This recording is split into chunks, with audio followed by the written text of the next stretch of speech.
desde un lugar de la selva peruana. Estación Lamas 96.3. Misterios al anochecer ha llegado. Un encuentro con los enigmas, la buena música y los temas más insospechados. A través de los 96.3 FM de Estación Lamas, la mejor imagen para escuchar. En conducción de Fernando Chapi Martínez. Sean bienvenidos a nuestro encuentro de este sábado. ¿Qué tal, amigos? ¿Cómo están? Bienvenidos un fin de semana más a Misterios al Anochecer. Los saluda su amigo Fernando Chapi Martínez. Les parecerá un poco inusual escucharme en esta ocasión en un domingo. Lo que pasa es que, bueno, usualmente salimos los sábados y seguirá siendo así los sábados a las 7 de la noche. Pero bueno, hay eventualidades, hay distintas cosas y en este caso se trató de la emisión de la interesantísima Copa Perú con una excelente narración desde Iquitos. Por lo cual estoy saliendo en este horario de domingo solo por hoy. Si me quieren escuchar en otras ocasiones con lo mejor de los misterios, los enigmas y otros temas interesantes, pueden hacerlo todos los sábados de 7 a 8 de la noche, aquí en Estación Lamas 96.3 de la FM. Bueno, les comento. Primero que nada, mandar saludos a todos los que nos escuchen desde la ciudad de Lamas, ya próxima a un aniversario más de Fundación Española, dicho sea de paso. También a quienes nos escuchan desde Tarapoto, desde Tabalosos, desde Pamasto. Y estuve el día de ayer por Chasuta, tan lejos como Chasuta, y por allá también escuchan Estación Lamas. Me lo dijo directamente una persona de ahí a la que le comenté sobre mi programa, vuestro programa Misterios al Anochecer. Les comento. Ayer por la tarde estuve a 1 hora en auto de Tarapoto, en el distrito de Chasuta, en su capital homónima, ¿no? Bueno, fui hasta ahí porque, pues, había leído alguna información, en realidad no es mucha, sobre que en esa zona hay unos sitios arqueológicos bastante interesantes, sobre todo porque no es muy común que en la Amazonía pues haya restos arqueológicos, salvo de repente en la zona de Chachapoyas, o en la zona de Pamasto está, por ejemplo, en Lamas, por supuesto, el llamado centro ceremonial, que le faltan más estudios. Justamente esta semana que ha pasado he estado hablando con varios entendidos, investigadores, especialistas de la ciudad de Lamas, de sus temas culturales e históricos, y me hablaron de eso, justamente del centro ceremonial de Pamasto, que pues he visitado en alguna ocasión y está alineado con uno de los solsticios, ¿no? Entonces es súper interesante. Pero bueno, no es mucho lo que se ha avanzado en cuanto a la arqueología de la Amazonía del Perú.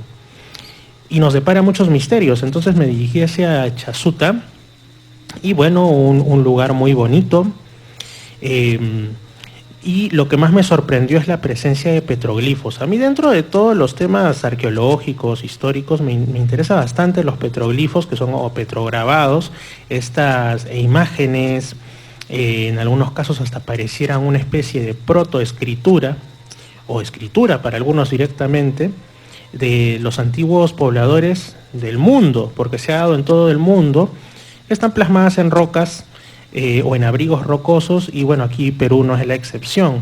Entonces, bueno, llegué hasta Chasuta, en la Plaza de Armas, muy sorprendente, muy bonita. Ahí por supuesto hay algunos adornos que nos hablan de la tradición alfarera que desde muchos siglos tiene el lugar, y también hay una especie como de cabañitas, ¿no? Que bueno, cuando uno se asoma, porque en el momento que yo fui no estaban abiertas, dicen que solo las abren de cuando en cuando, se puede observar lo que hay, el testimonio de un sorprendente encuentro que hubo hace ya varios años atrás, en la primera década de este siglo XXI, que fue pues que realizando unas excavaciones encontraron una serie de urnas funerarias prehispánicas, ¿no? No se sabe con certeza cuál es la civilización que las dejó ahí. Se trata evidentemente de personajes de cierta jerarquía, de cierto prestigio social en su época. Obviamente se encontró también cerámica, aparte de los restos óseos, con lo cual pues se confirma que Chasuta y en general lo que ahora llamamos región San Martín ha tenido esa tradición alfarera desde hace cientos de años en realidad. Y se dejó como una especie de testimonio de pequeño museo de sitio estas construcciones así tipo cabaña, que adentro están pues los lugares donde fueron encontrados estos elementos, y algunos todavía siguen in situ, ¿no? Algunos de estos cántaros y cerámicas. Muy interesante. De ahí me dirigí hacia las orillas del caudaloso y bello río Huallaga, y ahí hay un malecón que le llaman el Parque de los Héroes. Un lugar muy bonito, verde, frondoso, gente compartiendo, niños jugando, un lugar con mucha vida. Y ahí, medio escondidito, rodeado de hojas secas que caen pues en el otoño, en el invierno, en todo lugar del mundo, había una pequeña roca triangular con un cartel de madera que decía petroglifo en singular.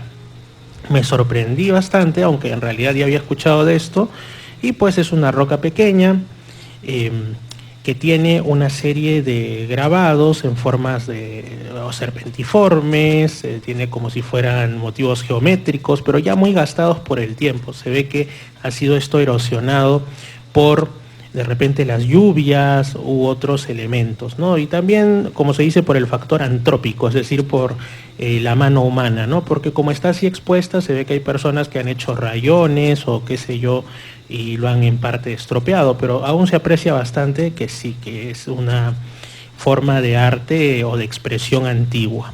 Pero bueno, me acerqué hacia el puerto propiamente, que me agradó bastante porque tiene arena, o sea, es una playa en sí donde se puede, como quien dice, veranear también, ¿no? Tomar sol y por supuesto darse un baño.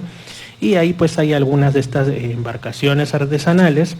Y yo había escuchado que más o menos a unos 5 minutos, un poco más, río arriba, había también algunas rocas que generalmente estaban cubiertas por las aguas, pero en épocas como estas se encuentran sobre el nivel, algunas de ellas por lo menos, y donde también habían grabados. Entonces, bueno, uno de los señores, llamado Hamilton, a quien le mando saludos si es que escucha la señal de la radio, pues me dijo, sí, más o menos conozco ese sitio, un sitio que le llamaban como de piedras quemadas, algo así, porque son piedras que tienen la mayoría un color un tanto más oscuro, me imagino que por el contacto constante con las aguas. Nos fuimos pues en esta embarcación de madera a motor, y llegué ahí cuando ya pues estábamos finalizando la tarde, así que había que hacer rápidos, ¿no? Bueno, es una especie de playa pedregosa, y yo decía, bueno, hay tantas piedras que por cuál empezar, ¿no?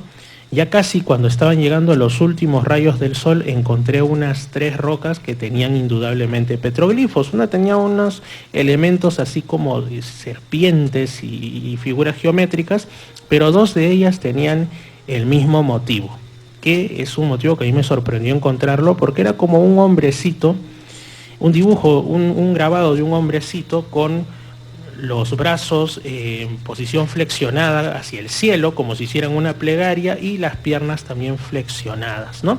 ¿Por qué me sorprendió? Porque este es un motivo muy recurrente, al igual que las espirales, al igual que los círculos concéntricos, los motivos en forma de serpiente o estrella, en sitios arqueológicos antiguos, en sitios de arte rupestre o de petroglifos, petrograbados, en absolutamente todo el mundo. Es como si a todos los seres humanos de un periodo determinado de la antigüedad les hubiera pues llegado ese, de algún motivo, ¿cómo lo llamaríamos? Esa inspiración para hacerlo de la misma manera, como si hubiera habido una lengua madre universal o una forma unificada en el mundo de hacer las cosas de este tipo, ¿no? Me sorprendí bastante, sobre todo porque me recordó a algunos motivos grabados que se encuentran en el sur de Europa, en el norte de África, pero en esta ocasión estaban en unas rocas a orillas y seguramente en unos meses quedarán nuevamente cubiertas por el río Huallaga, allá en Chasuta. Después me retiré y he quedado bastante sorprendido. Para quien desee verlo, pues en mi canal de YouTube, Misterio Infinito Perú, puede encontrar el video que ya hice al respecto, ¿no? Sobre esta visita a Chasuta. Es el video más reciente que he subido de estas salidas de campo que tanto me gustan. Así que, para los que piensen que la vida no sale de lo cotidiano, que no hay cosas nuevas que hacer, amigos, los invito a aventurarse un poco más allá, a buscar o a descubrir ustedes mismos lugares que los hagan reencontrarse con la fascinación que todos tenemos que tener con nuestra vida. Esto realmente es como una bocanada de oxígeno para nuestro espíritu. Y además nos plantea interesantes enigmas. Por ejemplo, también cuando hablaba con el señor que me hizo el recorrido en su embarcación, se me ocurrió preguntarle por el tema ufológico, ¿no? Si conocía de casos de sucesos extraños relacionados a luces o demás en la zona. Entonces él me relató que a veces se veían en ciertos rincones del Huallaga, más o menos por un lugar que me indicó el nombre, aunque me lo reservo, a donde acuden ciertos pescadores en horas como de 1 de la madrugada, así, porque es cuando se reúnen los cardúmenes de peces.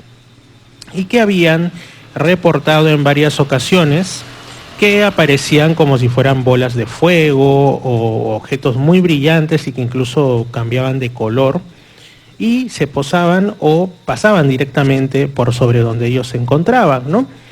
Y se apagaban, o sea, no es que se elevaban, ni caían, ni nada, ¿no? No había ruido, sino simplemente era como que se apagaban, como que apagas un foco. Le pregunté qué pensaba él o si había escuchado comentarios al respecto de las personas, los otros pescadores que también lo veían, y me dijo que no sabían qué era, por lo tanto no se hacían mayores preguntas al respecto, pero obviamente era algo que impresionaba y que no era que ocurriera en una fecha específica del año, sino que lo mismo una noche no pasaba nada y en otra ocasión se quedaban sorprendidos con eso. Asimismo, que también por esas zonas habían otros petroglifos que no eran conocidos más que por ciertas poblaciones del lugar, incluso más sorprendentes, con figuras de aves, etc. Así que tengo pendiente otra visita por ahí, en realidad tengo muchos pendientes en cuanto a visitas por la fascinante región San Martín. Esto en cuanto a mis recorridos de fines de semana. En realidad hay otras cosas más que quisiera contarles, pero ustedes saben que nosotros solemos empezar el programa generalmente con hechos interesantes que han acontecido en los días inmediatamente anteriores, ya sea de nuestro país o ya sea de otros lugares del mundo. Bueno, resulta, para empezar, que el 14 de este mes de septiembre, pues apareció una especie, ya que hablamos de eso, ¿no? Una especie de bola de fuego sobre el Reino Unido. Hubo algo de 800 testimonios de personas que afirmaron haberla visto durante un espacio de 20 minutos en medio de la noche. Y entonces pensaron que era un meteorito, pero en base a temas como su luminosidad, la altura aproximada que se le calculaba y su velocidad, John McLean, un astrónomo de la red de meteoros del Reino Unido, estableció que se trataba de un satélite de estos de Elon Musk, o Elon Musk como prefieran decirlo, de los Starlink, que había ingresado antes de tiempo a la atmósfera y obviamente por la fricción se había quemado y despedido luz. Yo ya les he hablado de esto en anteriores programas, que este es uno de esos asuntos que mucho ocasionan polémicas, sobre todo entre astrónomos o entre simples personas a las que les encanta y revivifica ver el cielo estrellado en las noches y pensar que estás viendo una genuina estrella fugaz, pero de pronto resulta que desde que están estos y dicen que vienen más satélites de distintas iniciativas a estar brillando en el cielo nocturno, pues van a generar una contaminación lumínica. Ya no vamos a saber si lo que estamos viendo es un meteorito, una estrella, o es que a alguien le falló el satélite, ¿no? O sea, es el ser humano contaminando ya no solo la tierra, ya no solo las aguas que después bebe, sino también los cielos, que son de todos, pero parece que algunos son los que se toman la potestad de ensuciarlos, poblarlos y hacer de ellos su experimento. Algo contra lo que por supuesto yo estoy... Algo respecto a lo cual no estoy de acuerdo, ¿no? Y no soy el único. Además de ello, tenemos también otra noticia del rover Perseverance, ¿no? Otro de estos ingenios se encuentra en Marte, pero se encontraba específicamente en un cráter llamado Jezero o Jezero, ¿no? Y bueno, este lugar resulta interesante para la búsqueda de pasada o presente vida microbiana en Marte. Ya sabemos nosotros que han habido desde los Vikings en los 70 distintas alarmas de posibles encuentros con vida microbiana en Marte. Después también el tema del meteorito que llegó, dicen, en lejanos tiempos de ese planeta y fue encontrado en la Antártida. Habían posibles muestras de vida fosilizada, pero como siempre después la ciencia oficial dijo que no, que eso no es así, no puede ser, nos pareció nomás, no hay, ¿no? Pero siempre queda la duda, hay derecho a dudar. Entonces, lo que se comenta es que este rover Perseverance hizo una serie de recojo de muestras, experimentos y ha determinado que ese lugar que fue hace algo de 3.500 millones de años, fecha en la que empezaba la vida aquí en la Tierra, también, dicho sea de paso, restos de materia orgánica, ¿no? Materia orgánica fue un lago, en ese tiempo había lagos, había auténticos mares en Marte antes de que perdiera parte de su atmósfera y el agua se evaporase o se internase en las capas más profundas del subsuelo. Y entonces y también había el delta de un río. Entonces lugares como estos son propicios para la vida en la Tierra. Hay muchos sedimentos, hay mucha mezcla de elementos y ahí suele haber bastante vida. Pero dijeron que los restos orgánicos que se habían encontrado, estas moléculas y demás, no indicaban necesariamente que hubiera existido vida o existiese ahora ahí, ¿no? Sino que podían deberse a procesos naturales, etcétera. Siempre es lo mismo, ¿no? Cuando se encuentra algo así, como dicen, ¿no? Aquí en la Tierra hemos encontrado los famosos extremófilos, ¿no? Estas formas de vida en lugares como géiseres o lugares termales de altísima temperatura, bajo las aguas marinas, o lugares muy salobres, o lugares con mucho frío en los polos, y nadie duda de que haya vida ahí, pero cuando se trata de otro planeta nos ponen peros porque sigue todavía esa especie de mirada muy arcaica de que no, que la Tierra debe ser el único lugar habitado en el cosmos, lo cual me parece una profunda tontería y es algo que muchos científicos también lo comparten, así que no estoy solo en esta pretensión. Lo cierto es que bueno, esto ocurrió y muy aparte de este asunto han habido también otras cuestiones relacionadas un tanto más a la ufología, pero también desde lo oficial, ¿no? Sorprendió hace unos días que el gobierno, uno de los estamentos del gobierno de Ucrania, país que ha estado llegando a nuestros noticiarios y a la conversación entre las gentes, básicamente por este terrible conflicto / invasión que está sufriendo por parte de Rusia. Sin embargo, ahora fue otra la cuestión. Resulta que estaciones meteorológicas en Kiev y otra de las ciudades importantes de ese país han detectado presencia de objetos sobre esa nación que no tienen ningún tipo de explicación ni desde el punto de vista de los fenómenos naturales conocidos, ni tampoco como, digamos, armamento propio o enemigo, aviones o algún tipo de tecnología habitual, ¿no? Ni satélites ni nada. Tanto ha sido este asunto, digamos que son tantos los objetos que han sido reportados, que incluso ya los han dividido en dos categorías. Los llaman con los nombres de cósmicos y fantasmas. Los cósmicos serían pues unos objetos muy extraños, luminosos, que pues van a velocidades mucho más altas que la de cualquier ingenio humano, que en muchas ocasiones están no solos, aunque también, sino en docenas de objetos que realmente sorprenden por su velocidad, su forma y su comportamiento en general. Lo que los diferencia de los otros es que son luminosos, pero también existen los objetos que estos estamentos del gobierno ucraniano han calificado como los fantasmas. ¿Y por qué los han llamado de esta manera? Pues porque parece que están hechos de algún material que no refleja la luz circundante, que no emite tampoco luz, no reacciona ante la misma. Entonces, ¿ante qué nos encontramos? Y esto ya es agregado mío, ante alguna forma de antimateria.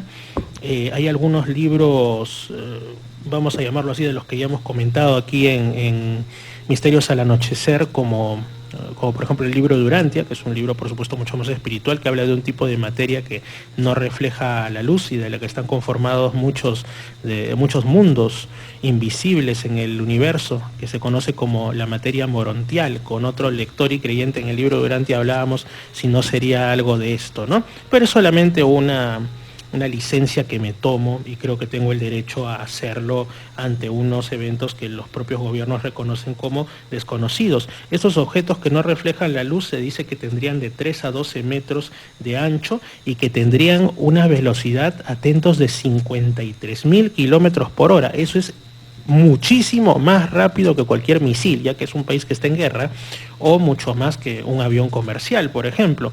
Entonces, desde aquí viene ya el enigma.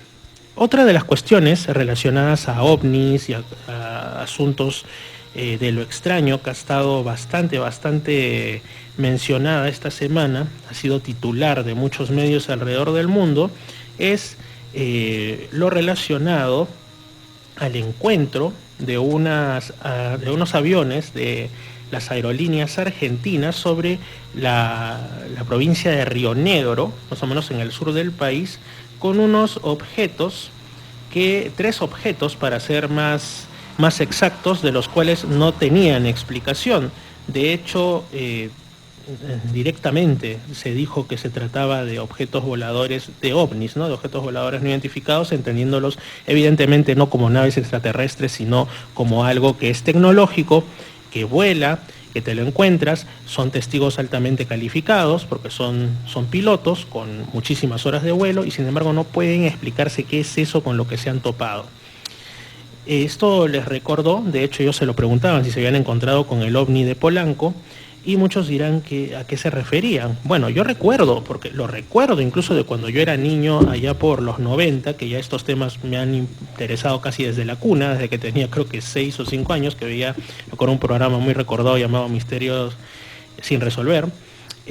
Jorge Polanco es un comandante que pues en el año 1995, concretamente el 31 de julio de ese año, comandaba, valga la redundancia, una nave Boeing 727 de las aerolíneas argentinas. Entonces, en esa fecha, él fue testigo de la aparición de unos objetos que no pudo identificar y que estaban intentando interactuar con el avión, lo seguían, etcétera, durante 17 eternos minutos. Esto no quedó simplemente como un hecho, digamos, anecdótico, aislado, de observación pura y dura, mediante la vista o alguno instrumental del avión, sino que también fue detectado desde los aeropuertos cercanos, el aeropuerto de Bariloche. Fue un caso muy sonado y hasta ahora el comandante Jorge Polanco es un referente de estos temas en la Argentina. Entonces, lo que ha ocurrido hace unos días, esta observación de objetos que han tenido el encuentro con digamos, de aviones, mejor dicho, que han tenido el encuentro con estos objetos que no pueden explicar, les hizo recordar ese caso que hasta ahora permanece fresco en la memoria de quienes les interesan estos temas tan límite para muchos, ¿no? Como es el fenómeno ovni. Estas y otras han sido las noticias principales, así dentro de lo alternativo, por llamarlo así, esta semana.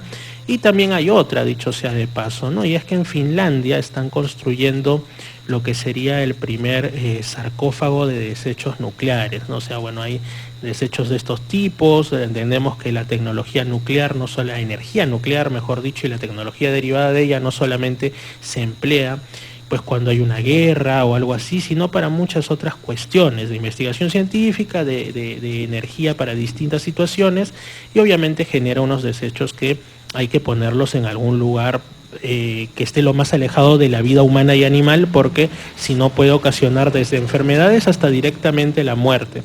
Así que han construido un sarcófago muchos metros bajo tierra y ahí van a descansar todos estos restos. La cuestión es, estos son restos que duran miles de años sin degradarse. Podemos ir, qué sé yo, 4.000, 5.000 años en el futuro, abrir eso, nos seguiríamos enfermando y muriendo por tocarlo. Entonces, ¿qué tan limpio es qué tan limpia y confiable, y sobre todo ecoamigable, es la utilización de estas nuevas tecnologías por parte de los países potencia, de los países emergentes y de la humanidad en general? ¿Conviene dejarle un mundo deshecho y contaminado a nuestros hijos y nietos? ¿O por el contrario deberíamos investigar formas más seguras y más ecológicas de poder conducirnos por la vida. Recordemos que el mundo no es solamente nuestro ni de nuestra generación presente, sino que hay otras venideras y merecen tener un planeta Tierra que sea verdaderamente vivible. Vamos después a estar con un invitado. Vamos a seguir con los temas ufológicos, con los temas ovni, pero de momento vamos a poner un poco de música. Lo que no suena en otros lugares del día. Suena en Misterios al Anochecer.